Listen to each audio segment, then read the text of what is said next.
benaknya. Kebencian dan kesedihan datang bersama-sama dan membentuk rantai terbatas yang mengikatnya. Klik. Pada saat itu, suara klik yang jernih terdengar. Pintu ke kamarnya perlahan terbuka. Chae Nayun sedikit mengangkat bagian atas tubuhnya. Dia bisa melihat seorang pria dengan rambut acak-acakan masuk. Wajahnya adalah wajah pria itu.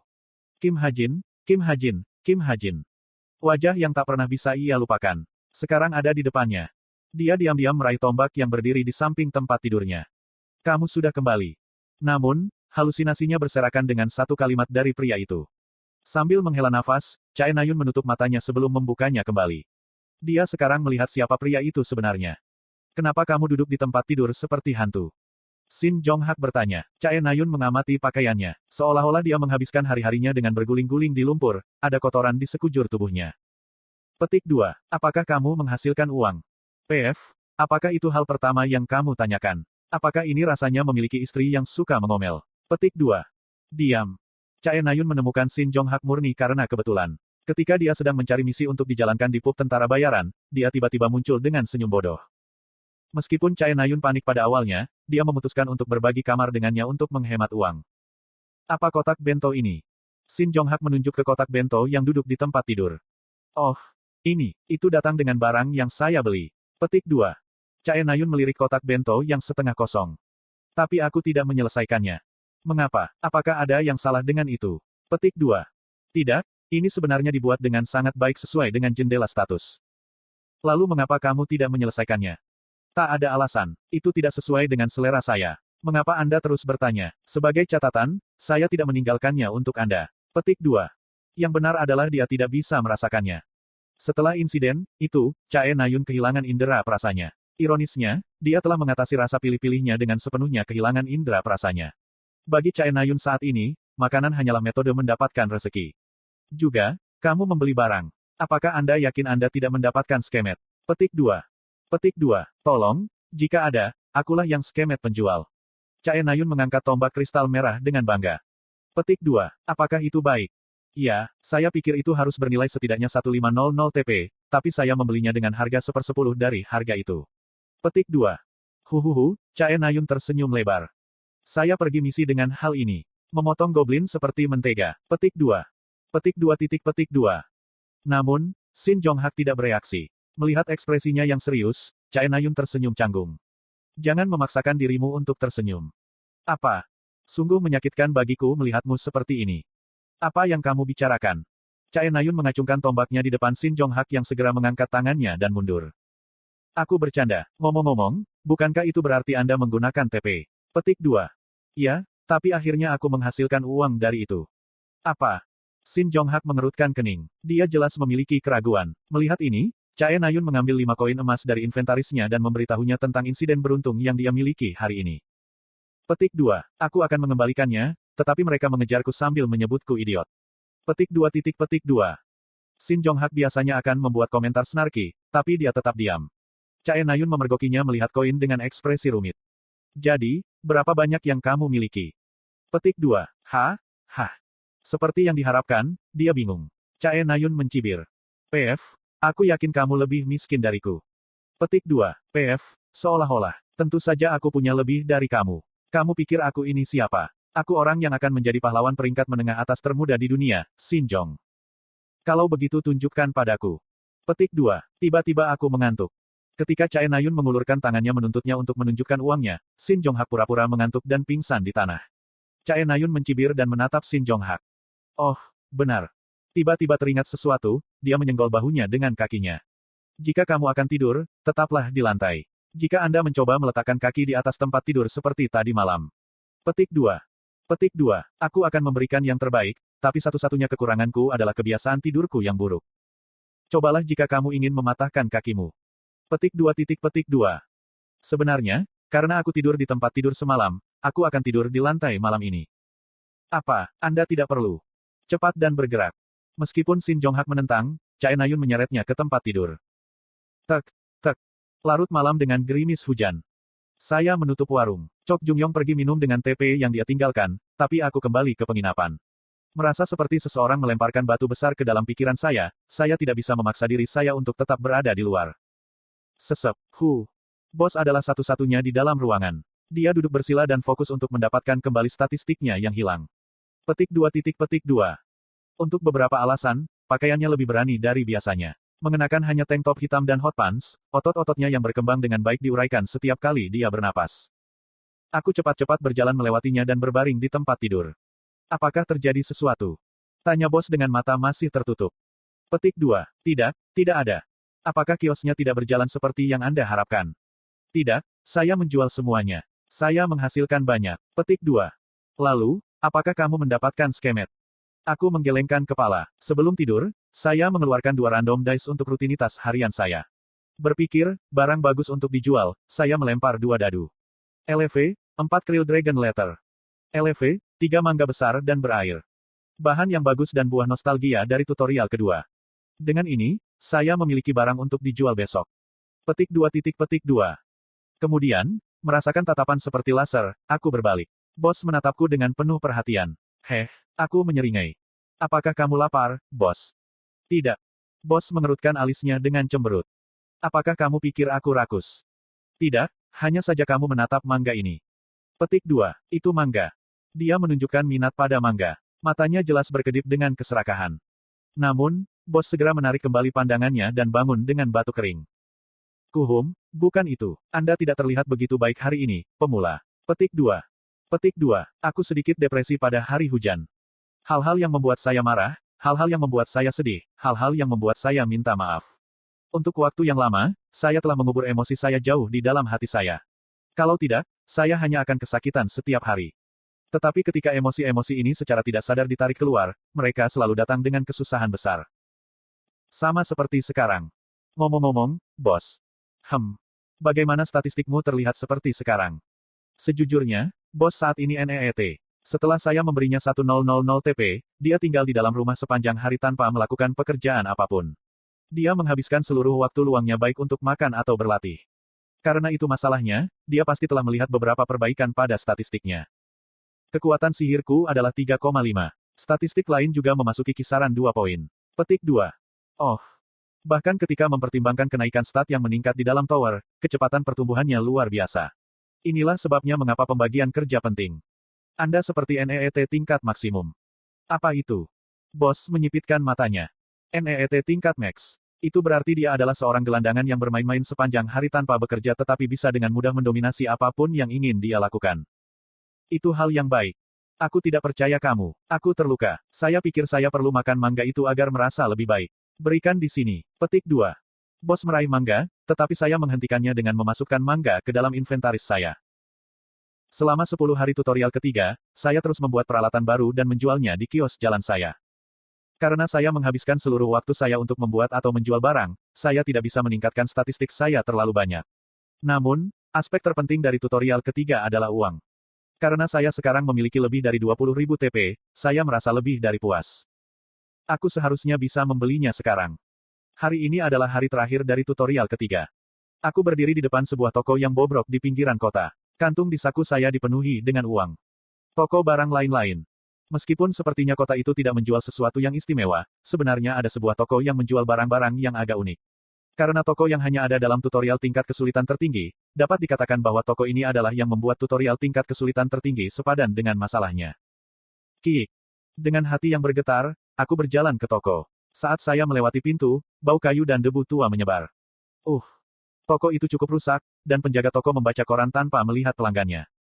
Pertama, saya melihat sekeliling dengan baik. Kamu punya cukup koleksi item di sini. Petik 2. Penjaga toko NPC tidak mengatakan apa-apa. Namun, kesunyiannya membuatnya lebih bisa dipercaya. Bagaimanapun, menjadi lata adalah salah satu karakteristik kunci dari seorang penipu. Aku berpura-pura melihat-lihat toko sekali lagi. Kontrak sihir LV, 2. LV, 2 ramuan obat penyakit. LV, 2 Speedwell Grass. LV, 2 Sprite Shield. LV, 2 Claymore Kim Jong-hon. Ada berbagai macam barang di toko. Namun, kekhasan toko itu ada di meja. Aku berjalan ke counter dan menunjuk telur yang duduk di atasnya. Apakah telur ini juga dijual? Telur dengan tanda tanya sebagai deskripsi itemnya. Penjaga toko akhirnya bereaksi. Telur itu adalah telur burung istimewa yang hanya hidup di kota ini. Ini bukan sesuatu yang tidak bisa dibeli orang seperti Anda. Petik 2. Pria itu berbicara dengan suara serak yang tidak ramah sedikit pun. Aku balas tersenyum. Siapa lagi yang akan membelinya jika bukan aku? Petik 2. Itu 40000 TP, nak. 40000 TP. Bahkan jika seseorang tahu tentang ini sebelum datang ke menara, 40000 TP adalah jumlah yang mustahil untuk diperoleh hanya dalam 10 hari. Namun, telur ini tentu bernilai setiap TP. Telur ini diletakkan oleh Munin, seekor gagak yang berasal dari Dewa Odin. Dengan kata lain, telur ini adalah keturunan Munin. Karena Munin adalah hewan peliharaan dewa, telur ini pasti akan. Sebenarnya saya tidak tahu jawaban yang sebenarnya. Telur ini diperkenalkan sebagai telur Paskah dan merupakan sesuatu yang bahkan Kim Suho tidak bisa beli dalam cerita aslinya. Sebaliknya, tokoh NPC akan melihat melalui rasa keadilan dan kebenarannya dan memberinya barang yang berbeda. Tentu saja, karena saya tidak memiliki disposisi Kim Suho, saya harus puas dengan uang. Bagaimana dengan setengah dari jumlah itu? 20.000 TP. Petik 2. Petik 2. Penjaga toko memberi saya pandangan aneh. Apakah itu tidak masuk akal? Saya tidak punya lebih dari itu, dan telur ini bukan barang yang bisa Anda jual di sini. Petik 2. Tidak mungkin item 40000 TP akan dijual. Bahkan dewa bisnis seperti Yoyonha tidak akan mampu menghasilkan uang sebanyak itu hanya dalam 10 hari. Maksudmu kau punya 20.000 TP? Tentu saja. Saya mengeluarkan 21.000 TP uang kertas dari inventaris saya dan menunjukkannya ke penjaga toko. Matanya berkedip dengan jelas. Petik 2. Kenapa kamu tidak melepas tudung itu dulu? Tidak sopan, kan? Petik 2. Ah, ya, maaf. Sebagai satu-satunya pelanggan sopan yang akan ia temui di kota ini yang penuh dengan scammers, saya pasti terlihat dalam cahaya yang menguntungkan. Aku cepat-cepat menarik kerudaku. Jadi, apa kamu tahu apa ini? Petik 2. Ya, aku tahu. Apa itu? Telur elang, kurasa. Mata penjaga toko melebar. Seperti yang saya katakan sebelumnya, Munin gagak. Tetapi ketika saya sedang menulis novel saya pikir itu adalah elang dan menulisnya seperti itu. Tentu saja, ada komentator yang menunjukkan kesalahan saya, tetapi karena sudah terlambat untuk mengedit, saya ingat mengatakan sesuatu seperti, elang terdengar lebih keren. Kamu memiliki mata yang bagus. Anda benar, itu adalah telur elang. Tetapi kebanyakan orang tidak akan bisa memelihara binatang ini. Bahkan, mereka bahkan tidak akan bisa menetas. Petik 2.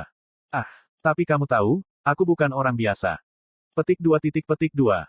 Penjaga toko memberi saya pandangan yang berarti. Kalau tidak, bagaimana aku bisa menghasilkan 20.000 TP? Saya menerima tatapan penjaga toko dan berbicara dengan mudah. Dalam 3 jam, tutorial ketiga akan berakhir. Di sisi lain, di hutan dekat pinggiran kota, sebuah tenda kayu nyaris tidak berdiri di depan api unggun. Kota bodoh ini. Salah satu pemilik tenda, Aileen, memiliki wajah kuyu dan miskin setelah hanya 10 hari. Semua orang di kota ini adalah sampah, semuanya. Penghinaan yang dideritanya selama ini melintas di depan matanya. Harus makan sisa makanan di restoran, uangnya dicopot dari inventarisnya, tanpa sengaja menumpahkan jus sehingga dia bekerja sangat keras untuk membeli pakaian bangsawan dan harus berlutut dan memohon pengampunan. Itu semua hal yang tidak akan pernah dia hadapi di bumi. Tapi kami berhasil mendapatkan TP yang cukup entah bagaimana. Yi Yongha berada dalam keadaan yang sama, tetapi justru karena semua kesulitan yang mereka alami, rasa pencapaian yang saat ini mereka rasakan sangat luar biasa. Mereka tidur di luar, melewatkan makan, dan menyerah hidup seperti manusia yang layak untuk mengikis bersama 2000 TP. Petik 2. Aku tahu, iya. Aileen mulai menangis. Apakah kamu menangis? Mereka menangis bahagia. Aileen bangga pada dirinya sendiri. Dia sangat bangga pada dirinya sendiri karena mampu mengumpulkan 2000 TP sementara statistiknya dibatasi sehingga dia ingin mandi dengan ciuman. Petik 2. Oh, omong-omong, mereka itu mereka, kan? Mereka. Kau tahu, orang-orang yang kita temui pada hari pertama di pub. Ah, ya, mereka harusnya anggota kelompok yang Aileen si kejar. Aileen tidak tahu nama mereka. Namun, dia terbiasa dengan wajah mereka. Dia bertemu mereka sebelumnya dalam perebutan artefak. Dengan strategi yang sempurna, dia hampir menangkap mereka berdua. Apakah tidak ada orang lain? Namun, ada orang lain di pub selain 2 orang yang mereka lihat. Kamu tahu, orang yang membuatku minum alkohol. Aku tidak yakin, tetapi hanya 1 orang yang muncul ketika aku berpikir tentang topeng dan kerudung. Saya setuju. Aileen mengangguk. Sebenarnya, dia cukup percaya diri. Teratai hitam. Bahwa dia memasuki menara ini juga. Tutorial ketiga telah berakhir. Petik 2. Akhirnya, tutorial sialan ini selesai. Aku akan bertaruh kehormatanku bahwa kurang dari setengahnya mengumpulkan lebih dari 100 TP. Lelah dan terkesima, Aileen dan Yi Yongha bersandar pada pohon dan membaca peringatan sistem yang muncul. Dari 78 penantang, 50 saat ini memiliki lebih dari 100 TP dalam inventaris mereka. Selamat. Anda berhasil melindungi keuntungan Anda dari pencopet, perampok, penjahat, dan penipu. Aileen berbalik ke arah Yi Yongha. Dia tertawa canggung. Petik 2. Ada sedikit lebih dari setengahnya, haha. Namun, peringatan sistem belum selesai. Hadiah tersembunyi, Profit Master. Keuntungan dari penantang yang menang akan terungkap bersama dengan nama panggilan mereka tidak termasuk biaya. 5 penantang teratas akan diberikan 100% dari keuntungan yang mereka peroleh sebagai bonus. Peringkat 1 Ekstra 7, 21300 TP. Peringkat 2 Pantomtif, 7800 TP. Peringkat 3. Petik 2. Apa? Aileen dan Yi Yongha menjadi terdiam. Perbedaannya terlalu besar. Ini bukan 2130 TP tapi 21300 TP. Bagaimana mungkin itu? Petik 2. Aileen mengutuk secara tidak sengaja, mencampurkan bahasa Korea dan Inggris menjadi satu. Siapa ini? Aileen merasa dianiaya. Dia menderita melalui satu penghinaan demi satu untuk mengumpulkan 2000 TP, tetapi seseorang telah mendapatkan 21.300. Dia harus menggunakan metode pengecut. Siapa Ekstra 7? 3 jam kemudian. Semburan cahaya membawaku kembali ke ruang tunggu. Saya tidak mengucapkan selamat tinggal pada Jain, Chok Jung-yong, dan bos, karena kita harus dapat menghubungi satu sama lain segera melalui sistem messenger. Selamat atas pencapaian tempat pertama. 21300 TP telah disetorkan. Terima kasih gelombang kamu juga melakukannya dengan baik, sistem NIM gelombang. Saya membeli telur munin dengan 20000 TP. Meskipun saya hanya memiliki 3000 TP karena itu, dengan hadiah tersembunyi, saya memperoleh 100% dari laba yang saya hasilkan, membuat saya kaya sekali lagi. Itu adalah perubahan pengaturan yang tidak saya harapkan. Saya pikir rekan penulis hanya membuat segalanya lebih sulit, tetapi sepertinya saya salah.